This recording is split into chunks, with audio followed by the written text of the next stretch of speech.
Welcome to 5 College Blended Learning. In this video, we will be exploring principles of good assignment design in blended learning classrooms. Some topics will include what counts as mastery, provide multiple avenues to demonstrate that mastery, and practicing core skills. What counts as mastery? And this is obviously going to be very different depending on your discipline and your field, but try to think about how new skills let students engage with your field in new ways.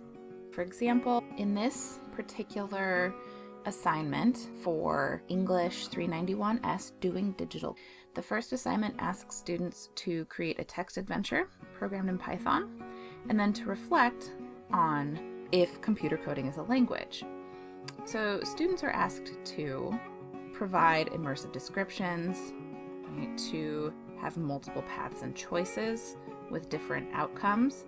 It has multiple endings, incorporates functions, checks for error inputs. All of these things are different ways to demonstrate that the student can, in fact, write code in Python. And then in the second part, asks students to write a brief reflective essay responding to this question: is coding a language? Students are then required to draw on some of the course readings.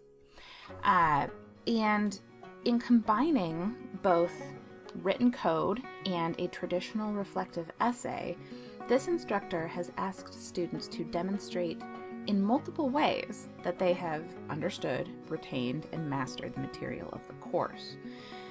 Both of these together accomplish the instructor's goal of reinforcing both traditional humanistic inquiry into theories of linguistic development, as well as demonstrating that students can write coding with build-in mini assignments throughout the semester. And the goal of mini assignments is to let students practice that combination. You might consider having students work in groups to complete a smaller version of the assignment. So, for example, in the text adventure assignment, you might have students write a function that performs an action in groups before their final assignment is due. This kind of group work lets students be very clear about what they are being asked to do.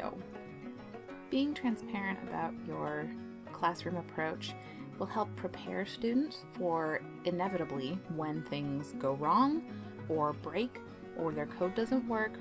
This transparency, again, can be difficult, especially if your teaching style doesn't traditionally incorporate that. But having clarity about your own pedagogical decisions will help students trust that any mistakes they make are going to end up being productive. Thanks for watching, and please explore some of the sample assignments that we have provided on this site.